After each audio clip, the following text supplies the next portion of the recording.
If you've been following along, you know that we have gone back in time to 2024 when we returned from our Alaska and Canada travels back to the lower 48.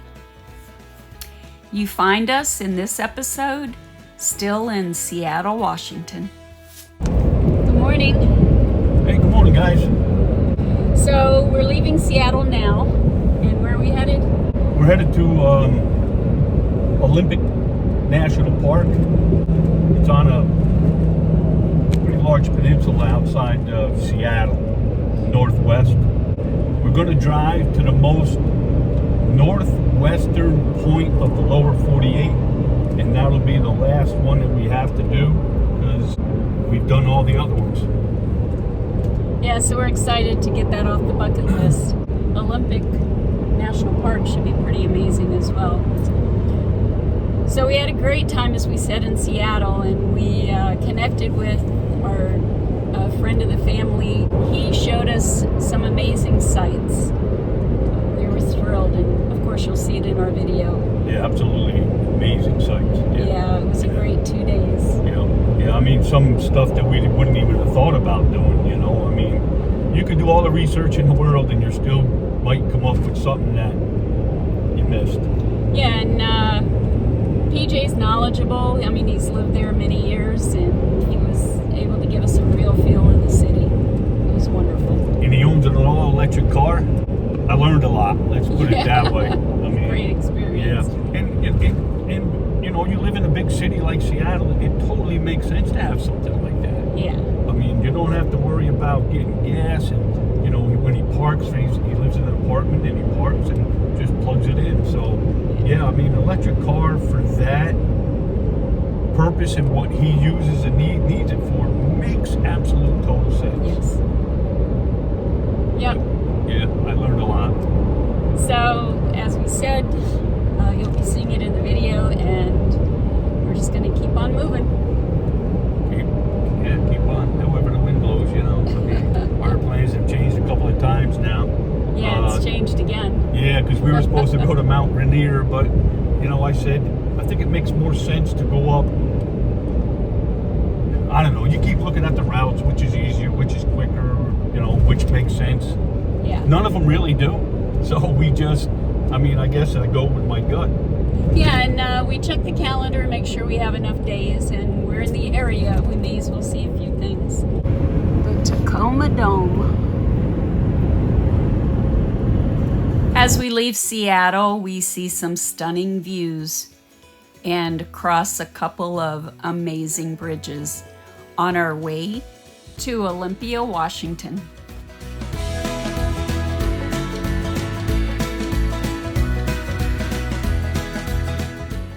The first bridge we cross is the Tacoma Narrows Bridge.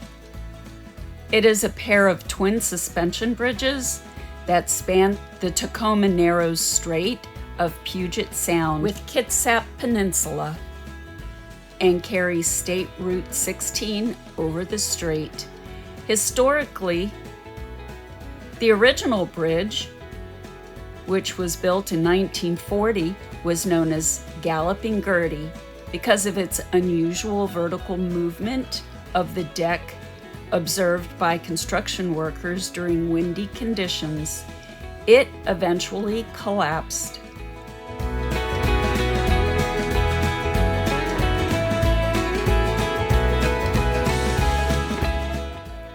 Next, we drive over the Hood Canal Bridge. Finally got through the light.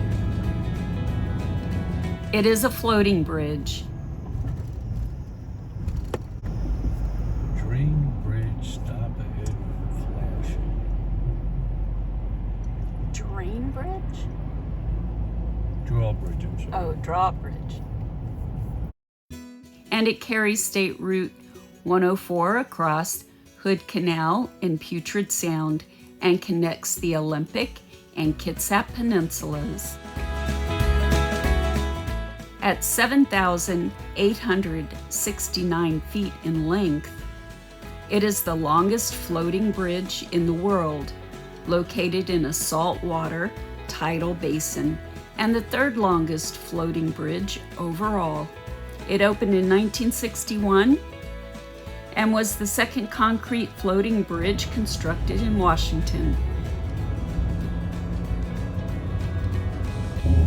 Some have said you can often spot orcas swimming in the canal, and even sometimes submarines.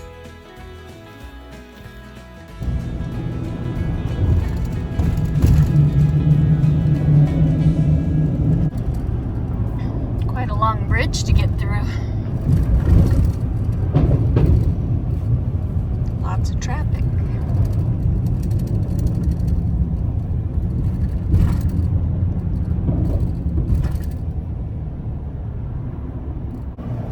It actually took us 6 minutes to get over that bridge. Traffic buildup is on the other side now. Now that we're on Olympic Peninsula, we decide it's time to check out some local sites. One of our first stops will be Olympic Winery. While on this drive, we discuss our plans. There's Northwest, and I think that's where all the shows like Axemen and all them are in Washington. If we can't, then we just go up above, you know? Yeah. I just hate to not to do the most Northwestern Point while we're here. Yeah, I'm with you.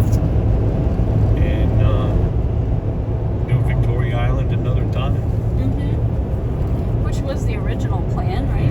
Yeah, I mean, we're still gonna have to come back to Oregon because there's a lot to see in Oregon. Yeah. We just don't have time to do it now.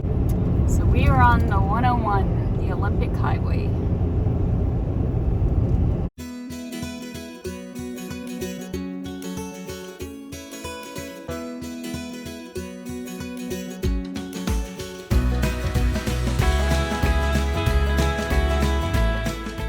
Wine and Spirits, Longhouse Market and Deli.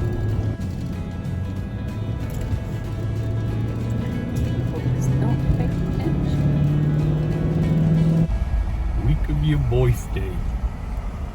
We are at the Olympic Winery, run by women. Bob said it looks like a hobbit house. Kinda does resemble it. Cool. I love the greenery. It's beautiful. Look at this. This is incredible. Sweet.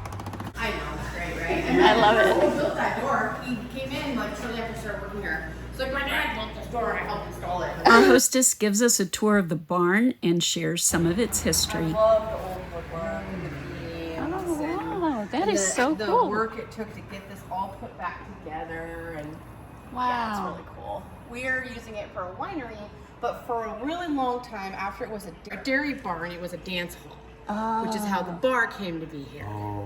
And then it Gotcha. became a winery. So is there any dates on these? Nope. numbers? Nope. No kidding. Nope. Yep. Nothing. No. The only documented date is 1910 when it arrived here. Wow, That's it. from That's all I can Germany. find. Yeah. That's I don't think they amazing. cared about dates, although I don't know. I feel bad saying that, but Yeah. What part of Germany? Frankfurt. Well, here's the sample. I was taught to just pour Yeah. straight down. Olympic Cellars Winery is a heritage winery nestled in the foothills of the Olympic Mountains. It was founded over 40 years ago in 1979. They are the 15th longest running winery in Washington State, and they are family owned and women operated. It is a boutique winery. They make small lots of handcrafted wine using the original wine-making equipment built by their founder in the 1970s. We really love this one. And then this one is probably my favorite. And the last one, this is a New Zealand import. And then this one's Spain. So you just indulged in a beer where a gentleman in the area grows his own hops. Yeah. It was a Dunkel Wirsteiner, which is a German beer, and dark. Amazing. Amazing. And now we have our wine flights. Bob has the whites, I have the reds, and we got us some dark chocolate covered cherries. We'll give her a try. Wow, that's so cool. We got to see the barn. Dang. You took pictures? Oh yeah, I took video. Pittsburgh was founded in 1696. Wow.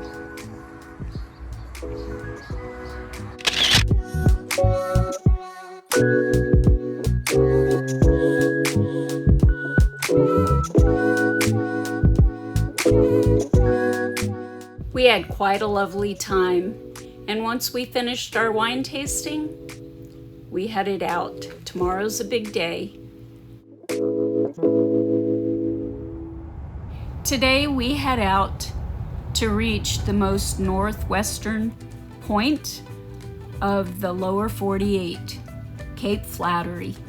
Just like the drive you see depicted here, where the camper seems to be fluttering back and forth. The drive from Port Angeles to Cape Flattery has a lot of twists and turns and several switchbacks, but it's worth the drive.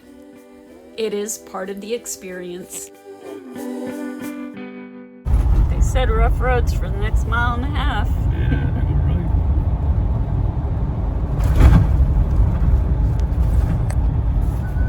We're headed out to Cape Flattery, to the most northwestern point of the lower 48.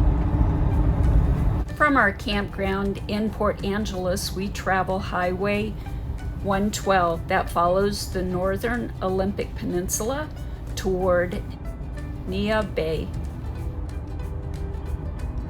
That's an amazing view out there. Yeah, one we can't see today. It is about a 78-mile drive from Port Angeles to Cape Flattery Trailhead, and the drive is part of the experience. A large portion of the drive follows along the Strait of Juan de Fuca. I hope I pronounced that correctly. Some crazy roads.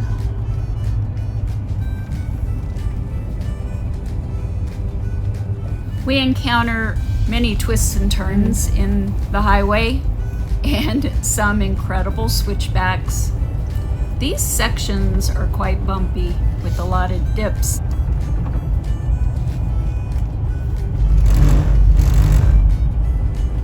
Daisy seems to be handling them pretty good.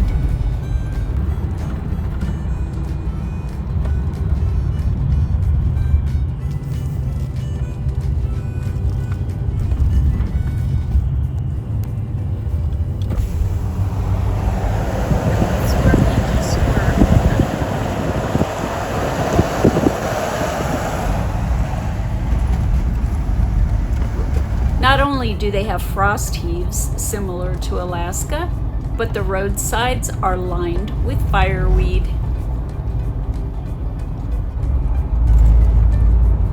Some odd trees. Bob just mentioned it takes an hour to do 38 miles.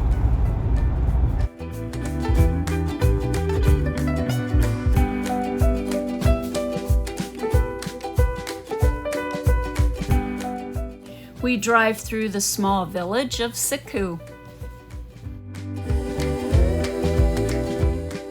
The community seems very remote, with about 24 residents.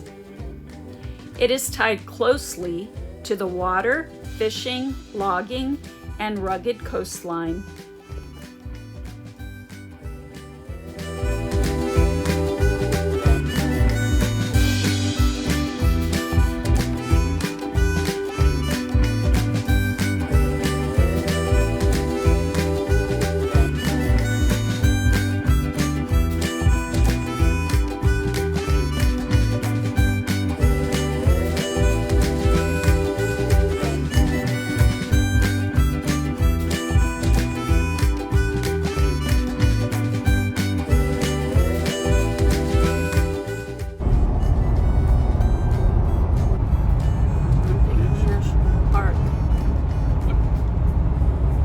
had no idea we had entered the national park.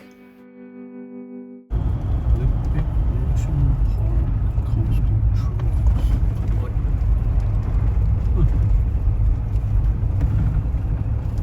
That's pretty cool.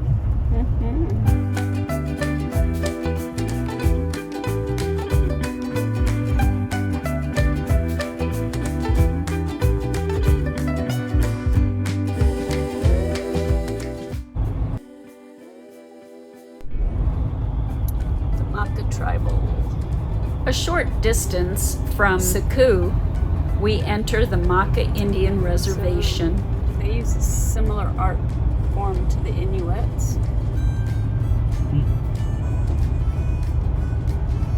The Inuits. I didn't say that right. The reservation's largest community is Nia Bay, which is roughly 5 miles east of ICECO. That must be their breakwall. Yeah.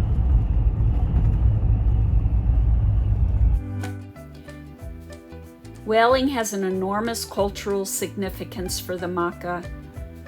They are still permitted to continue traditional fishing and whaling.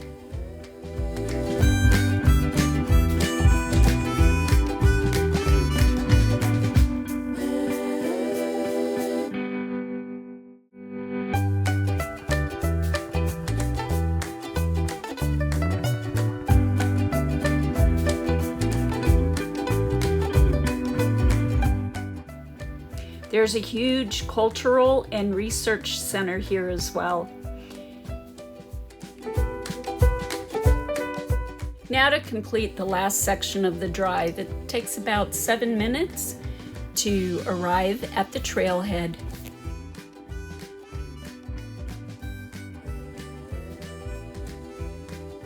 In order to access the trailhead, you may have to purchase a registration in Nia Bay.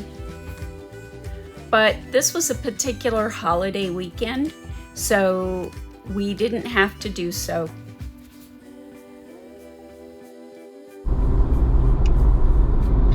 Cape Flattery hiking trail. Take the left trail at Forked Path. The walk is approximately 20 to 30 minutes. Recreation vehicles are not allowed. Hiking this trail is not recommended for persons who have weak ankles, knees, or bad backs. We laugh because we both resemble a few of those remarks.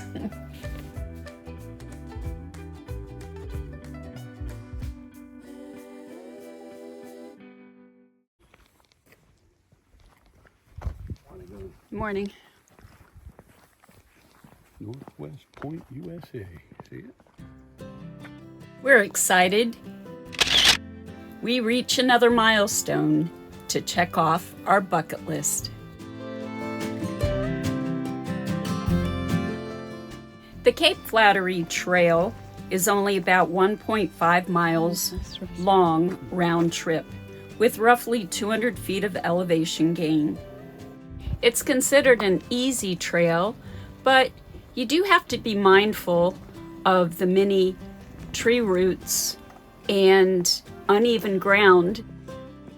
Wow, some unique branches over there. Along the path. Plus, there are many boardwalks to cross over the bogs. Well, I believe they said on Victoria, it's full of rainforest. So I'd assume here too. It definitely has that rainforest feel.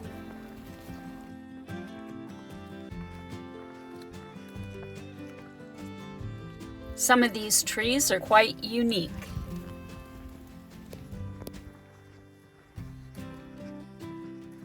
Kind of eerie, isn't it?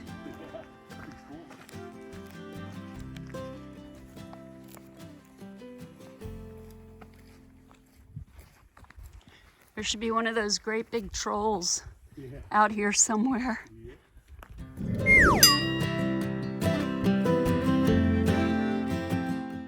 The trail begins on a wide gravel path through lush coastal forest.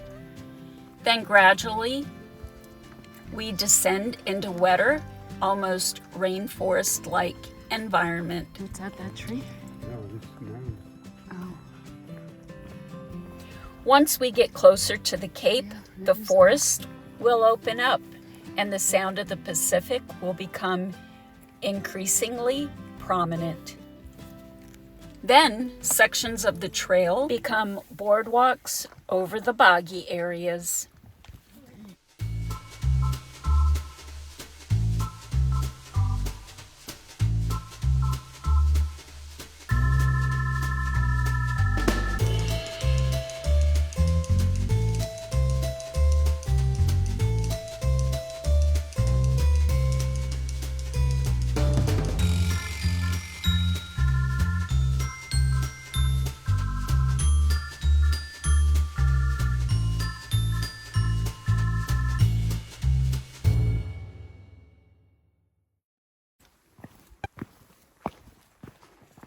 So now I understand why it says if you have weak ankles, bad knees, or a bad back, this trail is not recommended for you.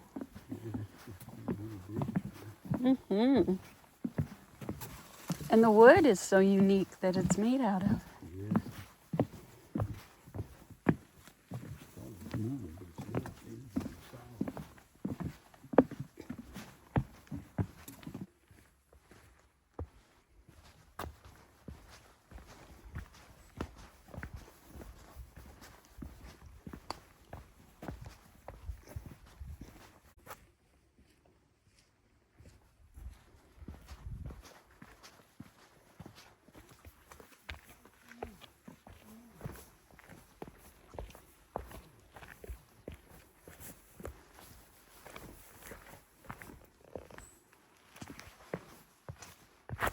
Whoa.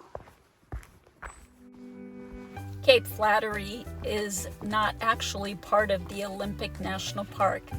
It is on the Maca Reservation, as we said before, and the trail is managed by the Maca tribe. Visitors need a Maca recreation permit. Oh, look at this tree. Dang. Wow.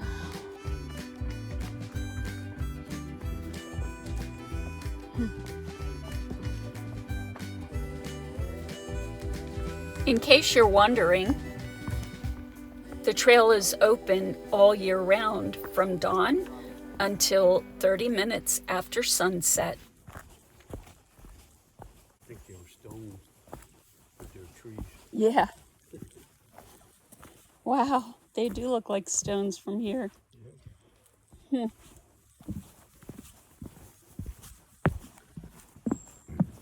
What an interesting hike.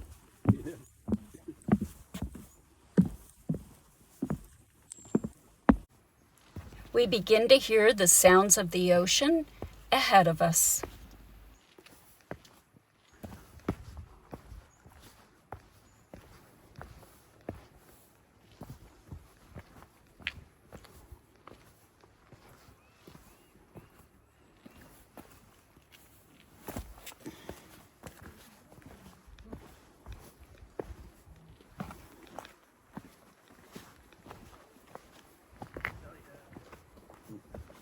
So smooth.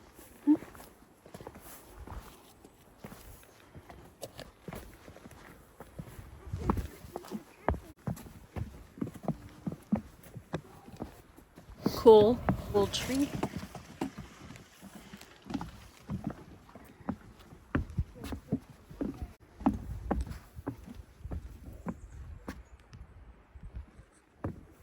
Now that we're nearing the coast, there are different spurs you can take for different overlooks.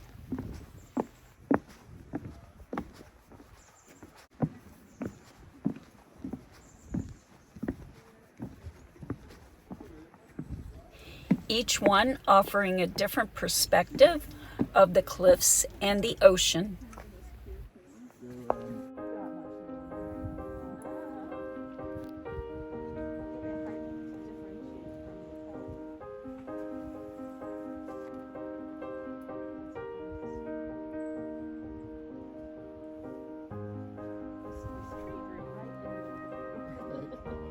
Yeah, just barely though.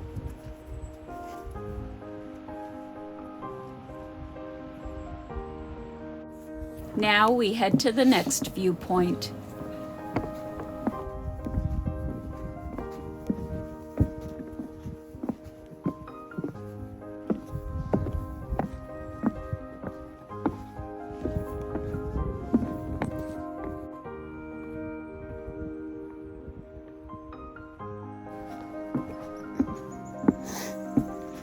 Here, you can peer into the sea caves.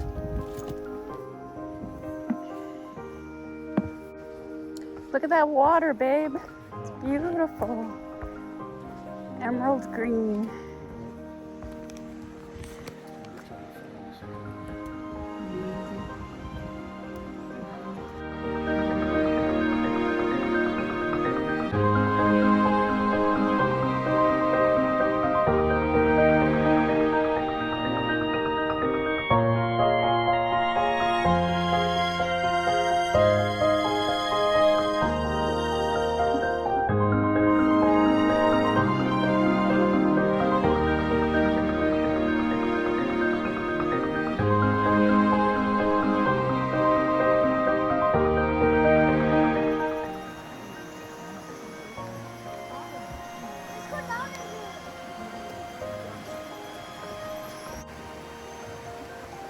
Oh, there's somebody down there, babe.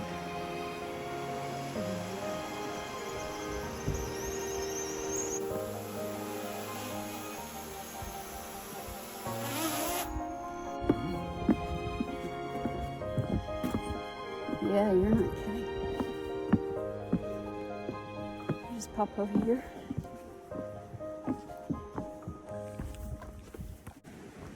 So cool to see a whale about now.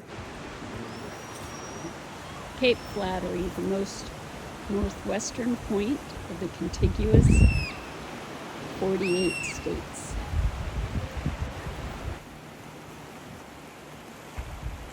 Oh, here's the lighthouse. Is that the point? Well, no, we can't get to that. Can't get to the lighthouse. Cape Flattery is where the Pacific Ocean meets the Strait of Juan de Fuca, and the weather can change quickly.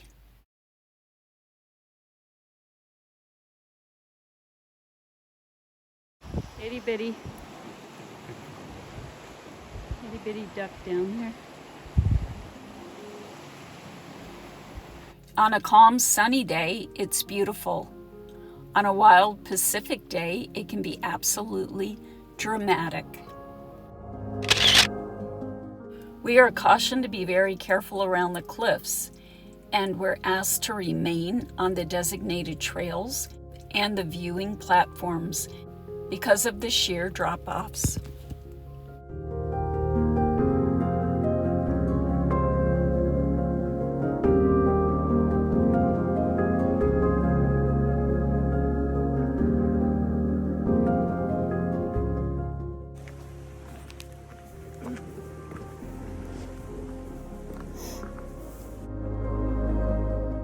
From this viewing platform, we can see over to Tatoosh Island.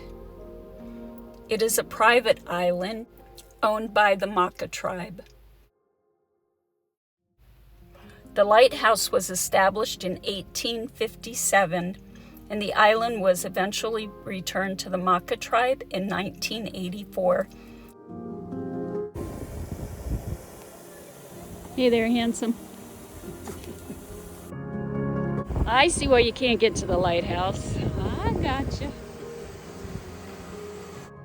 The island itself is not open to the public, but the lighthouse can be seen beautifully from this viewpoint.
We've accomplished our goal, and now it's time to head back.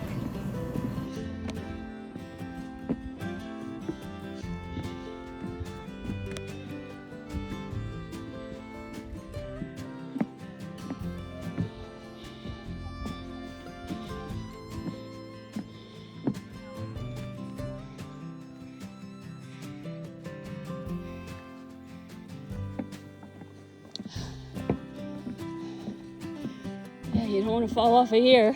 Yeah.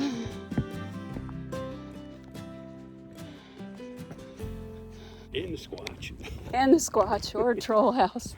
Yeah, we feel like one of those trolls that we saw in Seattle. Should be sitting out here comfortably with his legs crossed. Oh yeah. Enjoying the scenery. Well, we made it back.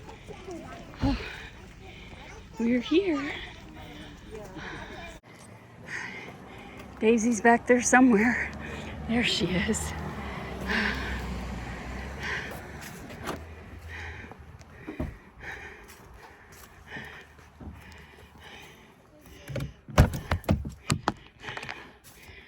Rough on this one. Oh, that was pretty amazing, wasn't it, babe? Oh, it was. Yes. We did all 5. Yeah, all 5 points are done and Check, in the check, books. check, check, check. Yeah, that was really high on our bucket list when we went to Maine. So we were like, okay, well, we did the Keys, the most southeastern, and then we did the most northeastern. We're like, what? There's only 3 left, so, and we wanted to do from Mexico all the way up to Washington State on Route 1 and 101. So we wound up doing, well, we couldn't get to the actual point of the Southwest because of the restrictions On the border. on the border. Yeah, because At the time, because it was 2021, right? When Right. we did that. yeah, and they pretty much have it all closed off now. So again, it's where you have to. I mean, you could throw a stone to where you're back into the U.S., but you have to take like 5 steps through Mexico, and so they just gated it off, I guess. I don't know, but we're saying we did it because it's like 10 steps, and I know somebody's gonna be like, no, wrong answer, which is fine. You go as far as you legally can go, so we were there. Right, this is true. Good point. We're not outlaws, mostly. But listen, the drive here is really nice too. I kind of felt like we were back on the Dalton Highway with, the breaks in the road and the loops and oh my gosh, yeah. But an absolute beautiful ride. We haven't finished the Route 1 yet through Oregon and Northern California. From what pictures and videos we've seen, kind of reminds us of this road here. So yeah, but just take a day. We actually came from Port Angeles. Yeah, just east of Port Angeles, and it's about a 2 hours and 20-minute drive. So, but Miles aren't much, but the time is long because of all of the twists and turns and switchbacks right, and yeah. lumpy roads. Oh yeah. So but it's definitely worth doing if it's something that you think you want to do or you're not too sure. We would recommend it. Yeah, highly. Yeah, and All right, guys, we'll be sharing with you. Now we take the long drive back to our campground for a restful evening. Tomorrow, the fun begins again. We'll explore Olympic National Park.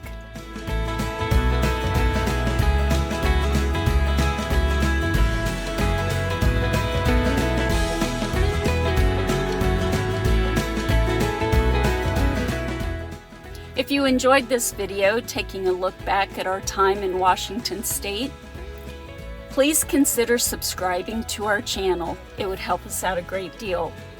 And if you enjoyed the video, please give it a thumbs up and maybe a hype. All right, guys, and as always, thank you for watching. God bless, and have a great day.